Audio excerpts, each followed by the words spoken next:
You are now on the guest list for the VIP lounge at the Kitten Klub. Back in the VIP lounge from September the 7th of 2014, I have my very special guest. His name is Sean McCabe. How are you, Sean? I'm good, thanks. Dan, how are you? Not too bad. It is fantastic to have you back in the lounge again, especially after that brilliant set at the Minehead weekend. Cheers, mate. I have to say that. So, what can I say? Music producer, record producer, DJ, and radio DJ. So, where did it all start, Sean?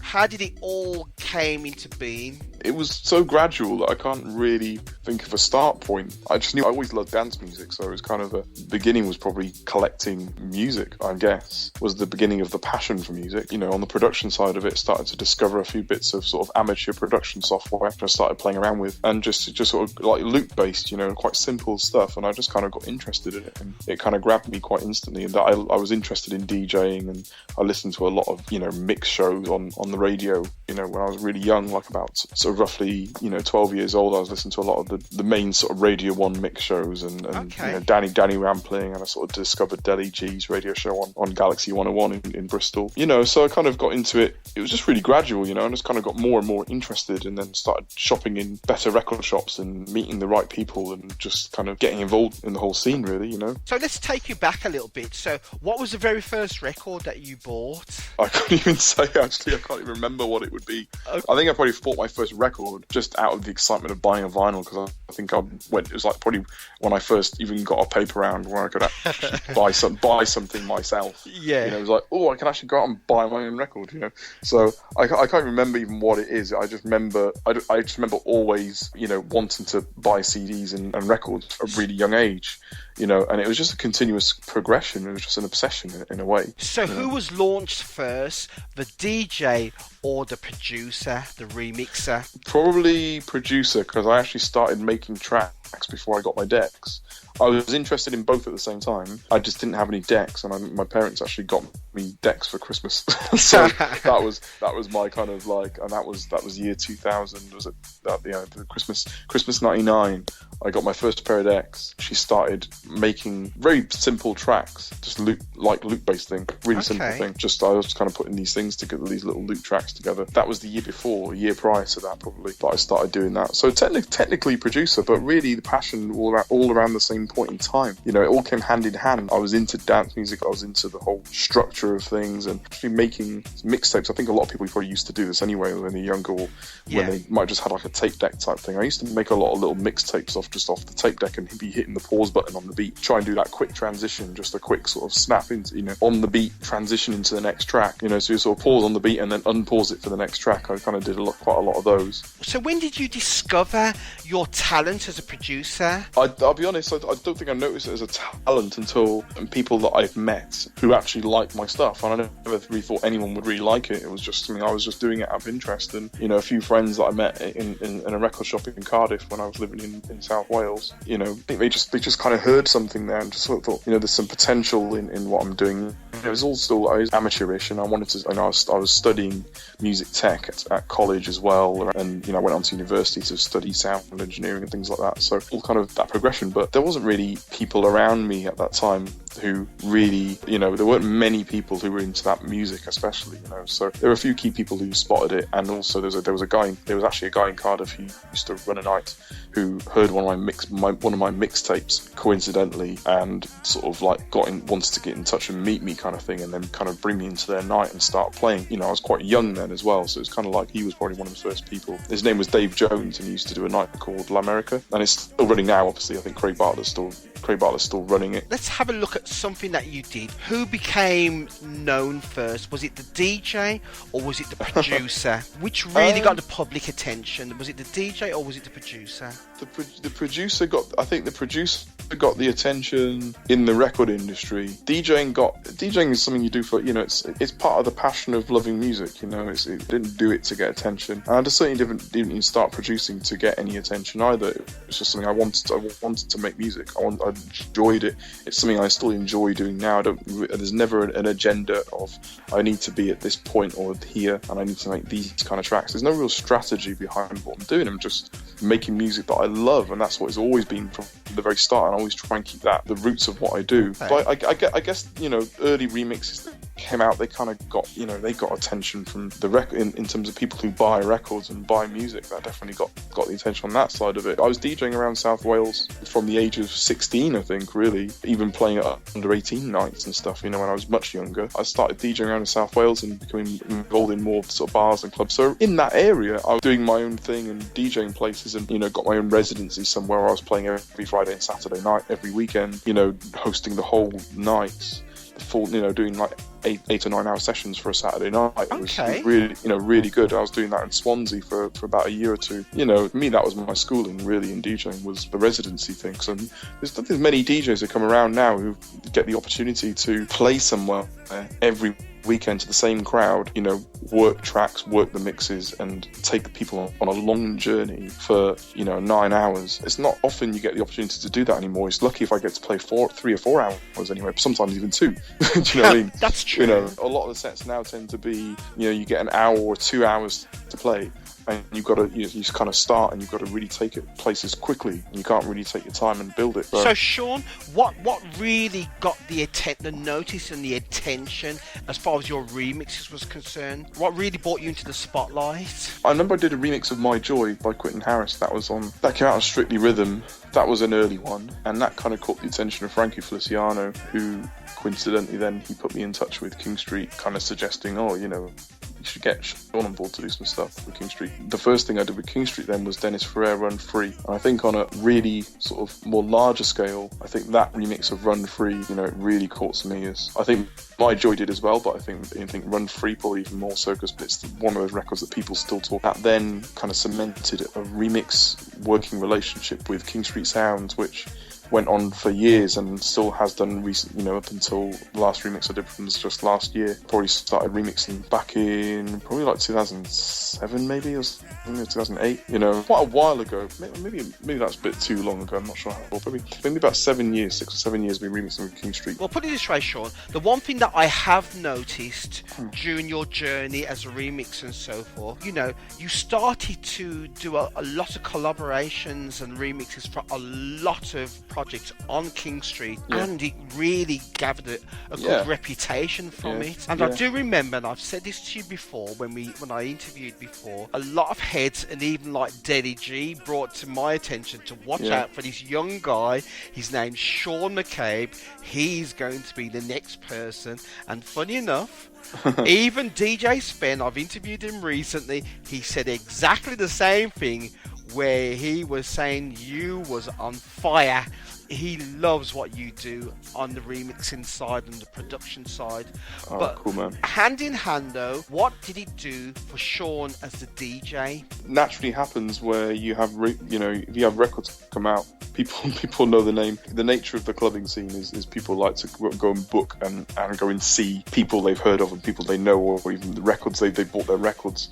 They recognise the name. It looks like someone I should probably go and see because I've heard of them. So naturally, as more people get to know what you're about, or even just knowing the name, a lot of people just book names because they're a name, they're well known. So the more popular the name is, they could be, you know, they might not even be a great DJ, but because, you know, they're a well-known name, we'll book them for that reason, to attract people to it. You know, sometimes I think it just kind of works hand in hand. Obviously, it helps if you're a really good DJ as well. But it's given me the opportunity, because I've always been passionate about DJing and into the whole journey of taking people on that musical journey. You know, I've always seen myself as, you know, as two separate things. I've never really done the whole, or maybe more getting used to it now, but I've never been into the whole sort of like producer DJ set type thing where, you know, it's all about you and your music. So I tend to do a few edits and things like that, and obviously play a few of my own tracks. But for me, what I get out of DJing is obviously entertaining the people that are there, breaking some new records, some new stuff they probably haven't heard before, playing a few classics, some stuff that maybe they like, forgotten classics, not obvious ones, but some forgotten classics, some stuff that I've loved personally that maybe haven't heard many people play it out, you know. And I just generally have always just wanted to support good music, regardless of who it's by, what record label it came out on.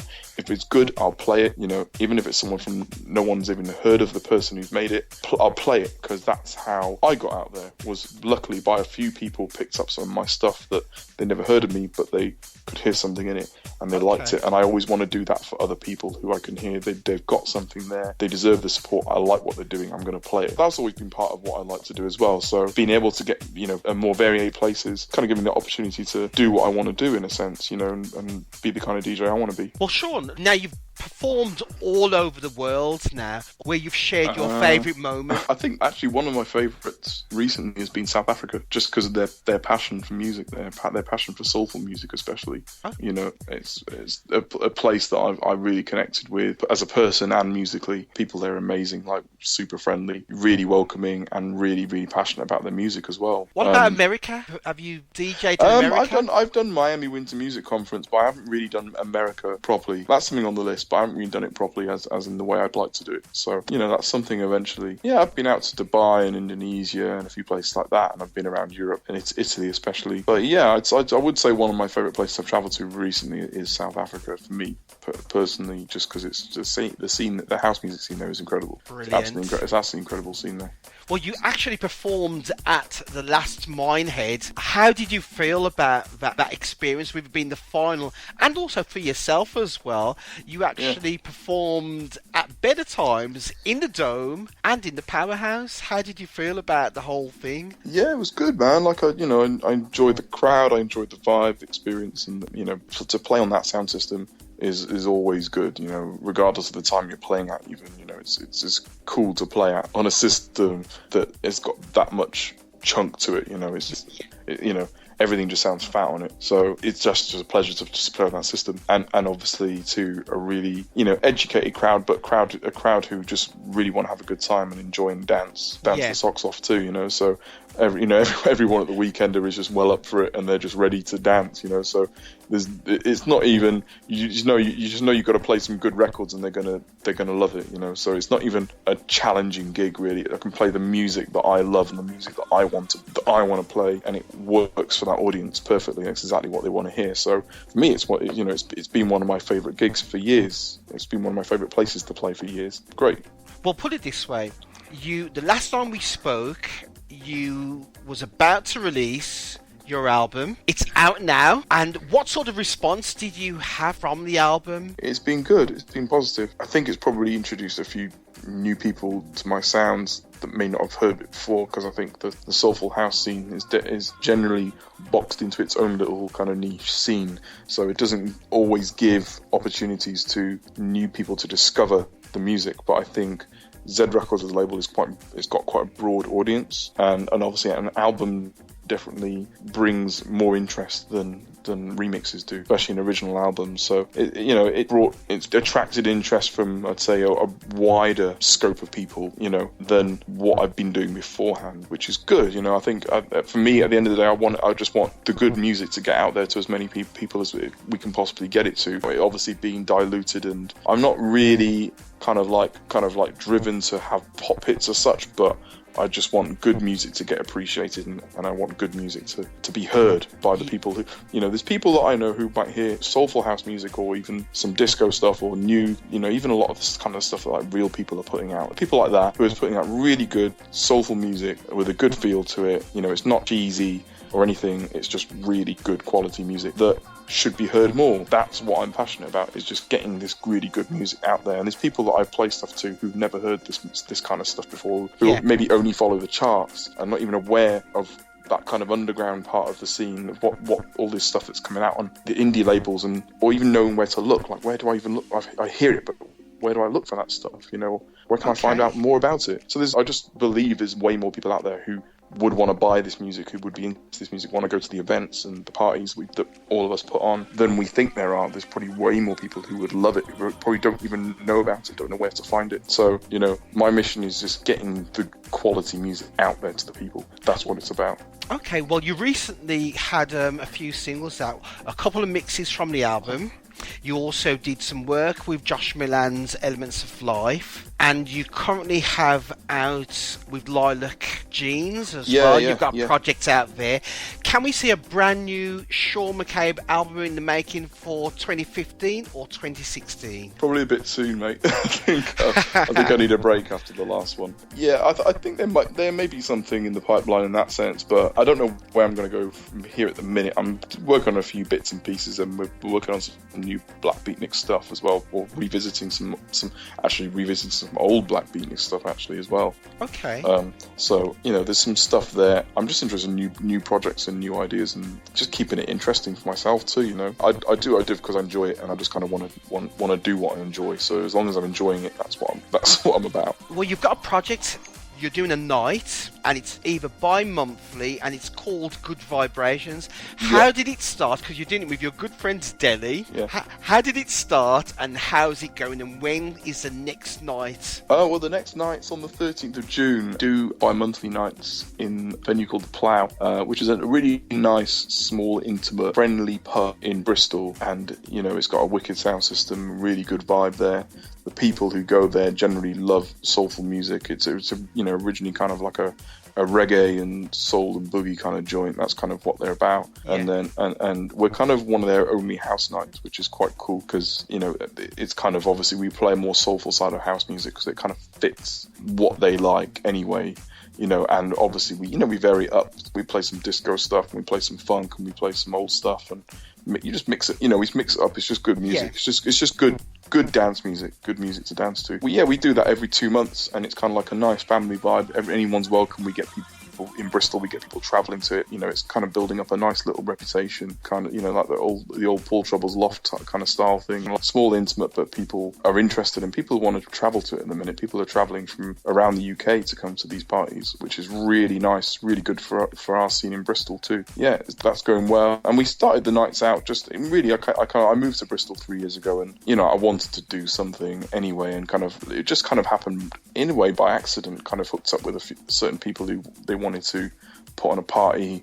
I was kind of involved in it, and I kind of ended up heading it up in a sense. It's just kind of carried on from that point onwards, really. It's kind of like, the first one went really well, and thought, oh, we'll do another one. And it just kind of carried on.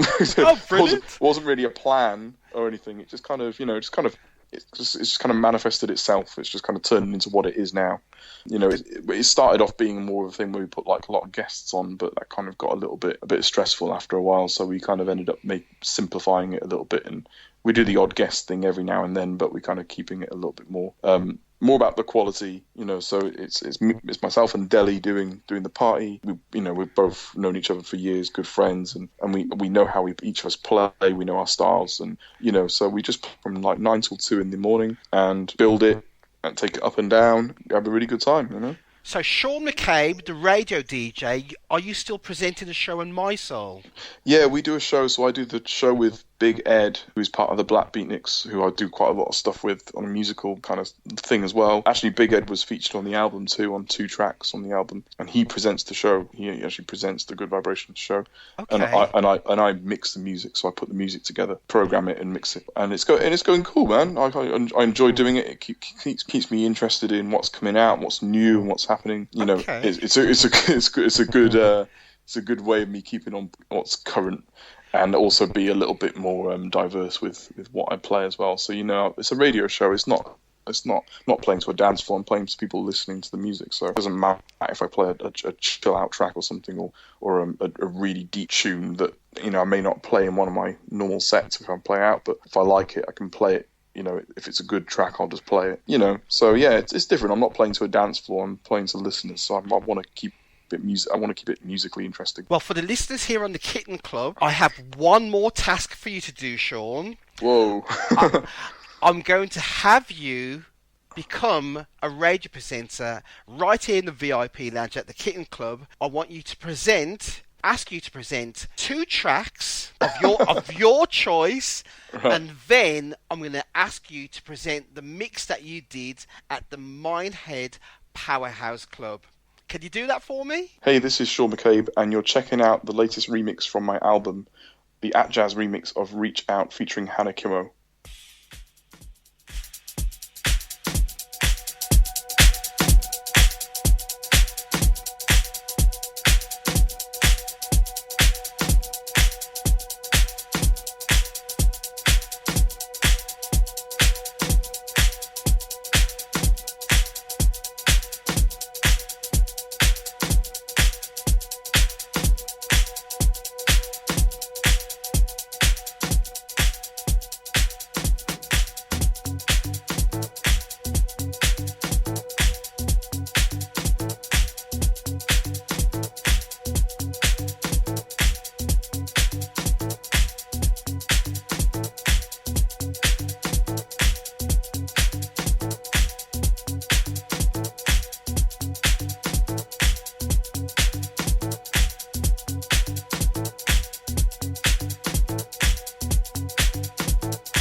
metropolitan independent freeform radio service, sonicstreamradio.net. You are now on the guest list for the VIP lounge at the Kitten Klub. Hey, this is Sean McCabe, and you're currently checking out one of my favourite classic house tracks, Urban Blues Project, Love Don't Live.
Skies.